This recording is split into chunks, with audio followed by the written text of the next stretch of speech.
Good afternoon. ഞാൻ doctor ആശ B Varghese. ഇന്ന് July 2 ആണ്. ഇന്ന് നമ്മുടെ ഫൗണ്ടറായ ഡോക്ടർ സാമുവൽ ഹനിമാൻ്റെ ഡെത്ത് ആനിവേഴ്സറിയും കൂടിയാണ്. ഇതിൽ നല്ലൊരു ദിവസം ഇങ്ങനെ ഒരു വെഞ്ചർ തുടങ്ങാനുള്ള ഇല്ല. ഇതൊരു ചാനലൊരു റിവിഷൻ ഓഫ് ഹോമിയോപ്പത്തിക് മെറ്റീരിയൽ മെഡിക്ക എന്നുള്ള രൂപത്തിലാണ് ഞാൻ ഉണ്ടാക്കിയിരിക്കുന്നത്. നമുക്ക് ഓരോ റെമഡിയും അതിൻ്റെ ക്യാരക്ടർ സിംറ്റംസും പിന്നെ കീ നോട്ട്സും അതിൻ്റെ ഓരോ ഇമ്പോർട്ടൻറ്റ് പോയിൻറ്സും ഒക്കെ റിവൈസ് ചെയ്യാനും നമ്മുടെ നോളജൊക്കെ റിഫ്രഷ് ചെയ്യാനും പറ്റിയൊരു പ്ലാറ്റ്ഫോമായിട്ടാണ് ഞാനിതെടുക്കുന്നത്. with a silent prayer to our master, let us begin this journey. ആദ്യം ഞാൻ എടുക്കാൻ പോകുന്ന റെമഡി ഏത്തൂസ സൈനാപ്പിയമാണ്. അതിൻ്റെ കോമൺ നെയിം ഫൂൾസ് പാൽസി ആണ്. ഫാമിലി അംബ്ലിഫെറ ഫാമിലിയിൽ പെട്ടതാണത്. ഈ ഒരു റെമഡിയുടെ ഒരു സെൻട്രൽ തീം എന്ന് പറയുന്നത് ഒരു ഇൻറ്റൻസ് ഇന്നർ വേൾഡ് ആണ്. അതിലൊരു വേർഡ് ഉണ്ട് ജോർജ് എട്രിൽക്കർ സാറിൻ്റെ ബുക്കിൽ, individuals who feel apart completely lose emotional composure or emotional breakdown ഉണ്ടാവുന്ന ഒരു ഇൻഡിവിജ്വലാണ് ഈ എത്തൂസിയ സൈനാപ്പ് എന്ന് പറയുന്നത്. അവർക്ക് ഭയങ്കര ഇമോഷൻസ് ആയിരിക്കും അവർ, പക്ഷെ അത് പുറത്തേക്ക് കാണിക്കാൻ പറ്റില്ല. അവർക്ക് ഭയങ്കര സങ്കടം വന്നാലും കരഞ്ഞ് പുറത്തേക്ക് കരയാൻ പറ്റില്ലാത്തൊരു ക്യാരക്ടറിസ്റ്റിക്കാണ് ഇവരുടെ എത്തൂസ സൈനാപ്പ് ഇൻഡിവിജ്വൽസിൻ്റെ. അത് യൂഷ്വലി നമ്മൾ ഇഗ്നേഷ്യയിലും പിന്നെ സങ്കടം വന്നാലും ഉള്ളിൽ തന്നെ അടുക്കി വയ്ക്കുന്ന നാട്രമോറൊക്കെ നമുക്ക് കമ്പയർ ചെയ്യാം. അവർ പുറമേ അവരൊരു ക്വയറ്റ് ഒരു ഡിറ്റാച്ച്ഡ് ആയിട്ടുള്ള ഒരു ഇൻഡിവിജ്വലായിട്ടാണ് നമുക്ക് കാണുക. അവരുടെ ലോകത്തിലിരിക്കുന്ന ഒരു ഇൻഡിവിജ്വലായിട്ടാണ് നമുക്ക് കാണുക.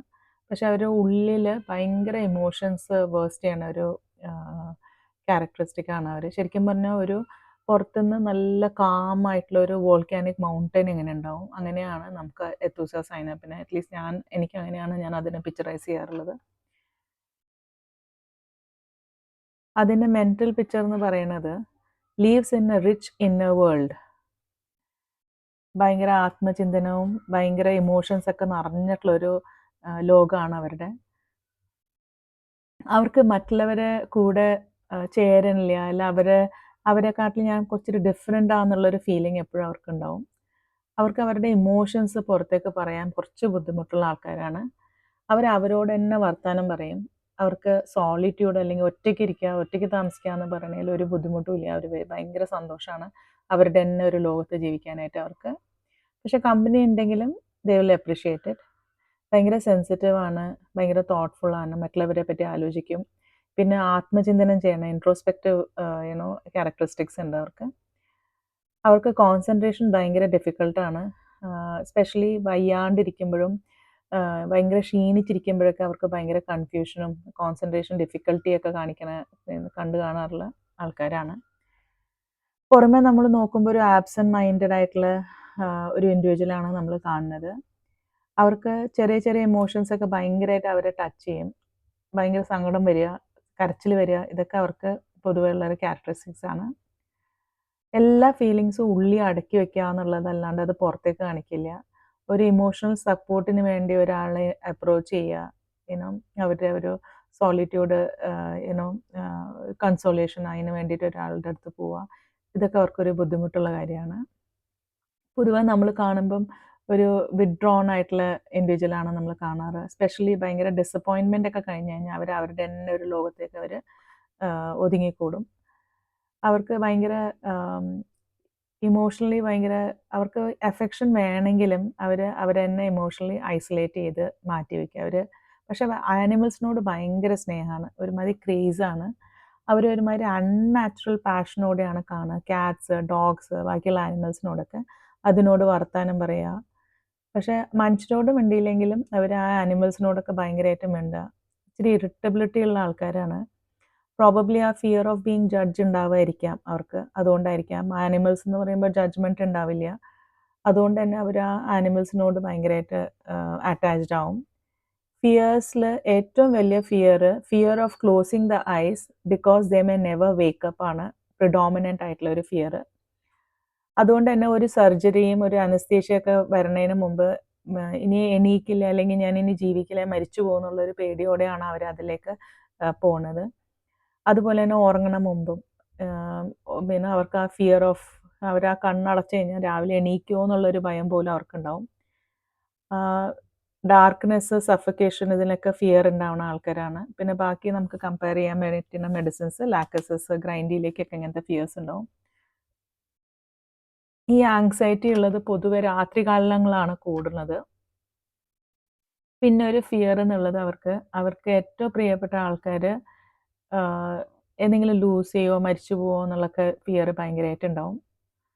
പിന്നെ സ്ലീപ്പിനെ പറ്റി പറയാൻ നേരത്ത് ഭയങ്കര ഡീപ്പ് സ്ലീപ്പാണ്. ആ സ്ലീപ്പിന് മുമ്പുള്ള ബുദ്ധിമുട്ടുകളുണ്ടെങ്കിലും ഉറങ്ങിക്കഴിഞ്ഞാൽ ഭയങ്കര ഉറക്കമാണ്. ആ എല്ലാ ഇഷ്യൂസും സ്ലീപ്പിൻ്റെ സമയത്താണ് കാണുക. അവർ സ്ലീപ്പ് വാക്ക് ചെയ്യും, ഇൻക്രീസ് സലൈവേഷൻ ഉണ്ടാവും സ്ലീപ്പിൻ്റെ സമയത്ത്. സ്ലീപ്പിന് മുമ്പ് ഉണ്ടാവുന്ന ആങ്സൈറ്റി അല്ല, സ്ലീപ്പ് ചെയ്ത് കഴിയുമ്പോൾ പിന്നെ അവർക്ക് ബെറ്റർ ആവുകയാണ് ഫീൽ ചെയ്യുക സാധാരണ എത്തൂസ സൈനാപ്പിയൻകാർക്ക്. ആ ഉറക്കത്തിന് മുമ്പ് മരിച്ചു പോവും, രാവിലെ എണീക്കില്ല എന്നുള്ളൊരു ഫിയറോടെയാണ് അവർ കിടന്ന് ഉറങ്ങുക. ഫിസിക്കൽ സ്പിയറിൽ ഡൈജസ്റ്റീവ് സിസ്റ്റം നമ്മൾ നോക്കുകയാണെങ്കിൽ ഇൻടോളറൻസ് ഓഫ് മിൽക്കാണ് എത്തൂസയുടെ ഏറ്റവും കീനോട്ട് ആയിട്ടുള്ളത്. പാല് കുടിച്ചു കഴിഞ്ഞ ഉടനെ തന്നെ അത് വയറ്റിൽ കിടന്ന് പിരിയുക, പിന്നെ കുറേ തൈരിൻ്റെ രൂപത്തിൽ അത് ഛർദ്ദിച്ചു പോവുക, ഇതാണ് സാധാരണ കാണാറ്. അത് കഴിഞ്ഞ് കഴിഞ്ഞാൽ ഛർദ്ദിച്ച് കഴിഞ്ഞ് കഴിഞ്ഞാൽ ഭയങ്കര ക്ഷീണവും ഭയങ്കര ഉറക്കമായിരിക്കും. പിന്നെ പേഴ്സിസ്റ്റൻ്റ് നോഷ്യ ഉണ്ടാവും. ആ നോഷ്യ എപ്പിക്കാക്കിനുണ്ട്, പക്ഷേ എപ്പിക്കാക്കിൻ്റെ ടങ് ക്ലീൻ ആയിരിക്കും. അവരുടെ സ്റ്റൂൾസ് ഗ്രീനിഷ് കളറായിരിക്കും. ഇൻഫൻറ്റൈൽ ഗ്യാസ്ട്രോ എൻട്രൈറ്റിസിന് നമുക്കിത് ഇൻഡിക്കേറ്റഡ് ആണ്. Therefore, Ethusa is one of the predominant remedies for infants with milk intolerance. അതാണ് നമ്മൾ എപ്പോഴും പഠിച്ചിട്ടുള്ളത് എത്തൂസിനെ പറ്റി. ആ കുട്ടികൾ എങ്ങനെ ഉണ്ടാവുക എന്ന് വെച്ചാൽ they are unable to digest milk. സമ്മറിൻ്റെ സമയത്ത് അവർക്ക് ഭയങ്കര ഡയേറിയ, കോളറ ഇൻഫെൻറ്റും ഉണ്ടാവാം. പിന്നെ എല്ലാ ഗ്യാസ്ട്രിക് ഡിസ്റ്റർബൻസസ് കഴിഞ്ഞാലും കൺവൾഷൻസ് വരികയാണെങ്കിൽ we can think of Aethusa. പിന്നെ രണ്ടാമത്തുള്ള ഒരു റെമഡി ആൻറ്റിയം ക്രൂഡാണ്. അങ്ങനെ നമ്മൾ ഇൻഡൈജഷൻ കൊണ്ടുണ്ടാവുന്ന ഇഷ്യൂസിനൊക്കെ. എക്സ്ട്രീം പ്രൊസ്ട്രേഷൻ അല്ലെങ്കിൽ വീക്ക്നെസ് ഉണ്ടാവും വോമിറ്റിംഗ് കഴിഞ്ഞിട്ട്. കൺവൾഷൻസ് പല ടൈമിലുള്ള കൺവൾഷൻസ്, ഒന്ന് വോമിറ്റിംഗ് കഴിഞ്ഞിട്ടുള്ള കൺവൾഷൻസ് ഉണ്ടാവുക, പിന്നെ ഡെൻറ്റീഷൻസ് അല്ലെങ്കിൽ ടീത്തിങ്ങിൻ്റെ ടൈമിൽ ഉണ്ടാവുന്ന കൺവൾഷൻസ്. പിന്നെ കണ്ണെന്ന് പറയുന്നത് മേപ്പോട്ടായിരിക്കും. പിന്നെ കൈയൊക്കെ ഇങ്ങനെ ക്ലെൻച്ച് ചെയ്തിട്ടുള്ള കൈയായിരിക്കും, തണുത്ത എക്സ്ട്രിമിറ്റീസ് ആയിരിക്കും. ചിലപ്പോൾ നമ്മൾ വെരാട്രം ആൽബം നമുക്ക് കമ്പയർ ചെയ്യാം. ഭയങ്കര ക്ഷീണമായിരിക്കും അറ്റാക്ക് കഴിഞ്ഞ് കഴിഞ്ഞാൽ. ഫിസിക്കൽ സൈൻ എന്നുള്ളത് ഭയങ്കര വീക്ക്നെസ് ആണ്. വോമിറ്റിംഗ് കഴിഞ്ഞാൽ ഭയങ്കര വീക്ക്നെസ് ആണ്.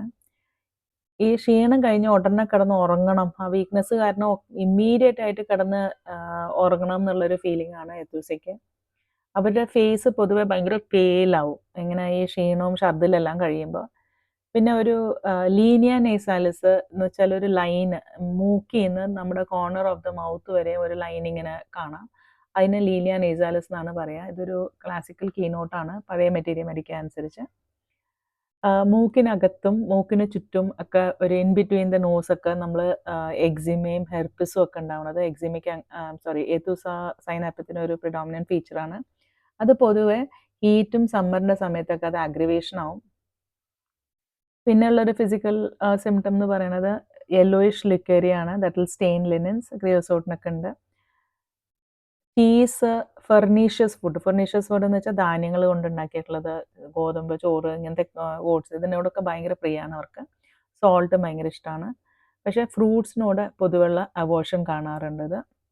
മൊഡാലിറ്റീസ് എന്ന് പറയുന്നത് അഗ്രിവേഷൻ ബൈ മിൽക്ക്, ഡെൻറ്റീഷൻ്റെ സമയത്ത്, സമ്മർ ഹീറ്റിൻ്റെ സമയത്ത് ഏത് സിംറ്റംസിനും നമുക്ക് എത്തൂസ കൺസിഡർ ചെയ്യണം. നൈറ്റ് ടൈമിൽ അഗ്രിവേഷനാണ്, പക്ഷെ ഉറങ്ങിക്കഴിഞ്ഞാൽ ബെറ്ററാണ്. മെൻ്റൽ എക്സേഷൻ്റെ സമയത്തും കുറച്ച് അവർക്ക് അഗ്രിവേഷൻ ഉണ്ടാവാറുണ്ട്. കാരണം ഭയങ്കര ചിന്തിക്കുന്ന ആൾക്കാരായതുകൊണ്ട് തന്നെ ഒത്തിരി ഓവർ തിങ്കിങ് ഉള്ളൊരു ആൾക്കാരാണ് പൊതുവെ. ബെറ്റർ ഓപ്പൺ എയറിൽ ബെറ്ററാണ്, റെസ്റ്റിൽ ബെറ്ററാണ്, സ്ലീപ്പ് കഴിഞ്ഞാൽ പിന്നെ ബെറ്ററാണ്.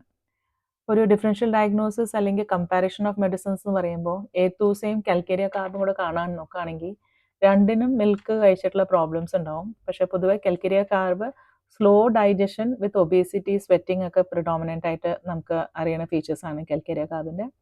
ഏത്തൂസ എന്നുള്ളത് വയലൻറ്റ് ഇൻടോളറൻസ് ഓഫ് മിൽക്കാണ്. മിൽക്ക് കുടിക്കുക, അത് കയറി കഴിഞ്ഞ് ഉടനെ കിടന്ന് ഛർദ്ദിക്കുക, ഇതാണ് ഏത്തൂസയുടെ ഒരു പ്രിഡോമിനൻ്റ് ആയിട്ടുള്ളത്. പിന്നെ എത്തൂസയും ആൻറ്റിയം ക്രൂഡും കണ്ട് നോക്കുകയാണെങ്കിൽ രണ്ടും ഗ്യാസ്ട്രിക് കംപ്ലയിൻസ് ഉണ്ടാവുന്ന മെഡിസിൻസ് ആണ്. അതിൽ ആൻറ്റിയം ക്രൂഡ് പൊതുവെ ഓവർ ഈറ്റിങ്ങും ഗ്യാസ്ട്രിക് ഓവർലോഡും കൊണ്ടുണ്ടാവുന്ന പ്രോബ്ലംസ് ആണ്. Aethusa indigestion of milk it സെൽഫാണ് പ്രിഡോമിനൻ്റ് ആയിട്ട് എത്തൂസയുടെ ഫീച്ചർ. പിന്നെ ഇപ്പിക്കാക്കും എത്തൂസയും നമ്മൾ നോക്കുമ്പോൾ രണ്ടിനും വോമിറ്റിംഗ് ഉണ്ട്. പക്ഷെ നേരത്തെ പറഞ്ഞ മാതിരി ഇപ്പിക്കാക്ക് കോൺസ്റ്റൻറ്റ് നോഷ്യ വിത്ത് ക്ലീൻ ടങ് ആണ് കാണാറ്. എത്തൂസ വോമിറ്റിംഗ് ഓഫ് കേർഡിൽഡ് മിൽക്ക് അല്ലെങ്കിൽ തൈര് പോലത്തെ പാലാണ്. അത് കഴിഞ്ഞാൽ ഭയങ്കര ക്ഷീണവും ഉറക്കമായിരിക്കും. പിന്നെ ഇഗ്നീഷ്യയെ കമ്പയർ ചെയ്യുമ്പം രണ്ടു പേർക്കും കരച്ചിൽ വരും, പക്ഷെ കരയാൻ പറ്റില്ല. ഇഗ്നീഷ്യൻ്റെ പ്രിഡോമിനൻ്റ് ആയിട്ടുള്ളത് ഒന്ന് വെച്ചാൽ constricted at throat so does not cry എന്നുള്ളതാണ്. ഇതും ജോർജ് വിറ്റൽകോ സാറിൻ്റെ ബുക്കിൽ ഉള്ളതാണത്. Key notes vomits curdle milk immediately after feeding. പാല് കുടിച്ചു കഴിഞ്ഞ ഉടനെ അത് വോമിറ്റ് ചെയ്യുക, ഭയങ്കര ക്ഷീണം ഉണ്ടാവുക, വോമിറ്റിംഗ് കഴിഞ്ഞ ഉടനെ ഉറങ്ങുക. ഇൻഫൻറ്റൈൽ ഗ്യാസ്ട്രോ എൻട്രൈറ്റിസിന് ഇൻഡിക്കേറ്റഡ് ആണ്. Convulsions from gastric disturbances, fear of never waking after sleep, ഉറങ്ങിക്കഴിഞ്ഞാൽ പിന്നെ രാവിലെ എണീക്കില്ല, മരിച്ചു പോകുന്നുള്ളൊരു പേടി. Deep emotions all kept inside, എല്ലാം ബോട്ടിലപ്പ് ചെയ്ത് ഉള്ളിൽ തന്നെ എല്ലാ ഇമോഷൻസും സങ്കടവും എല്ലാ വികാരങ്ങളും ഉള്ളിൽ തന്നെ അടക്കി വയ്ക്കുക. ഫീൽ സെപ്പറേറ്റ് ഫ്രം അതേഴ്സ് എന്ന് വെച്ചാൽ ഞാൻ ആ ഗ്രൂപ്പിൽ പെട്ടതല്ല. എനിക്കൊരു പേഷ്യൻ്റ് പണ്ട് വന്നിട്ടുണ്ടായിരുന്നു, I am a star seed, I don't belong to these people എന്നൊക്കെ പറഞ്ഞിട്ടായിരുന്നു അവരുടെ. അങ്ങനെ ഒരു ഫീലിംഗ് ആണ് അവർക്ക്. അത് ഈ ഒരു ഗ്രൂപ്പിൽ അല്ലെങ്കിൽ മനുഷ്യഗണങ്ങളിൽ പെട്ടതല്ല ഞാൻ എന്നുള്ളൊരു ഫീലിംഗ് ആണ്. Mental confusion, inability to concentrate. പിന്നെ ക്ലിനിക്കൽ യൂസസ് ഉള്ളത് milk intolerance in infants, infantile diarrhoea, പിന്നെ വോമിറ്റിംഗ് റെക്കറൻ്റ് ആയിട്ട് വോമിറ്റിംഗ് ബേബീസിൽ കാണുകയാണെങ്കിൽ കോളറ ഇൻഫൻറ്റം, ഗ്യാസ്ട്രോ എൻട്രൈറ്റിസ്, നല്ല ക്ഷീണത്തോടെയുള്ള ഗ്യാസ്ട്രോ എൻട്രൈറ്റിസ് അല്ലെങ്കിൽ വയറിളക്കവും ഛർദിലൊക്കെ. ഡൈജസ്റ്റീവ് ഡിസോർഡേഴ്സ് കഴിയുമ്പോൾ കൺവൾഷൻസ് ഉണ്ടാവുക, ക്ഷീണം ഭയങ്കരമായിട്ട് മെറ്റൽ ഫെറ്റീഗ് വരിക, with they are not able to concentrate. അപ്പോൾ ഒരു കോർ കോൺസെപ്റ്റ് എന്ന് പറയുന്നത് അസിമുലേഷനിൽ failure, nervous exhaustion, gastrointestinal dysfunction, cerebral irritation, collapse ആണ്. അതിനെ ഒരു ഫ്ലോ ചാർട്ടായിട്ട് നമ്മൾ നോക്കുമ്പോൾ ഫെയിലിയർ ഓഫ് അസിമുലേഷൻ ഫസ്റ്റ് ലെവലിൽ വരുന്നുണ്ട്. അതൊരു മിൽക്ക് ഇൻടോളറൻസ് ആവാം, വയറ്റിൽ കിടന്ന് മിൽക്ക് കേർഡിൽഡ് ആവുക അല്ലെങ്കിൽ തൈര് പോലെ ആവുക. പിന്നെ അതിൽ ഛർദ്ദിച്ച് കഴിയുമ്പോൾ കുറേ ന്യൂട്രീഷ്യസ് ആയിട്ടുള്ള നമ്മുടെ സോൾട്സ് ഒക്കെ നമ്മൾ ലൂസ് ചെയ്യുക, ഫ്ലൂയിഡ് ലൂസ് ചെയ്യുക. അതുകൊണ്ട് തന്നെ വീക്ക്നെസ്സും ഡീഹൈഡ്രേഷനും ഉണ്ടാവും.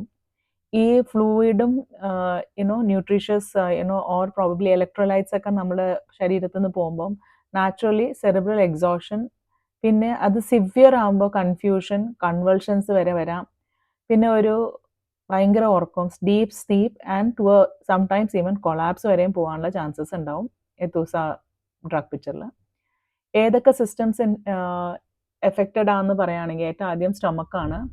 Stomach cannot digest milk, vomiting of curdle milk.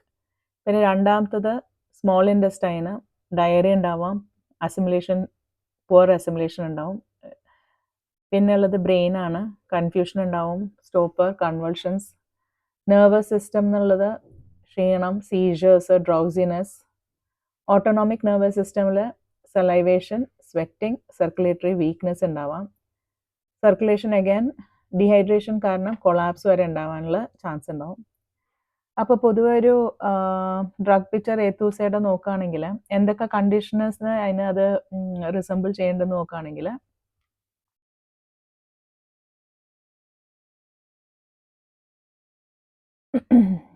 Clinical features usually traditional Aethusa പിക്ചറിന് റിസംബിൾ ചെയ്യുന്നത് acute gastroenteritis with dehydration. പിന്നെ രണ്ടാമത്തത് പൊതുവെ നമുക്ക് നോക്കാൻ പറ്റുകയാണെങ്കിൽ അത് കൗ മിൽക്ക് അലർജി അല്ലെങ്കിൽ കൗ മിൽക്ക് പ്രോട്ടീനിൽ അലർജി ഉണ്ടാവുന്ന കുട്ടികൾ, അങ്ങനെ നമുക്ക് ചിലപ്പം അലർജി ടെസ്റ്റ് കഴിഞ്ഞ് വരുന്ന കുട്ടികളുണ്ടാവും, cow milk allergy, protein allergy എന്ന് പറഞ്ഞിട്ട്. അല്ലെങ്കിൽ പൊതുവെ മിൽക്ക് ഇൻടോളറൻസ് ഉണ്ടെങ്കിലും we can think of Aethusa. Electrolyte disturbance കൊണ്ട് സീജേഴ്സ് ഉണ്ടാവുക, ഫെബ്രൈൽ സീജേഴ്സ് ഉണ്ടാവുക, മെറ്റബോളിക് സീജേഴ്സ് ഉണ്ടാവുക, ഇങ്ങനത്തെ കുട്ടികൾക്കൊക്കെ നമുക്ക് Aethusa cynapium we can think of. Okay, ഇത്രയേ ഉള്ളൂ എത്തൂസ സൈനാപ്പിയമിൻ്റെ drug picture. Thank you so much for being with me. And ഒരു 15 മിനിറ്റിൻ്റെ ലെക്ചറായിരുന്നു ഞാനിപ്പം തന്നുകൊണ്ടിരുന്നത്. ഈ 15 മിനിറ്റ് എൻ്റെ കൂടെ ഉണ്ടായതിന് നന്ദി, നമസ്കാരം. Thank you so much.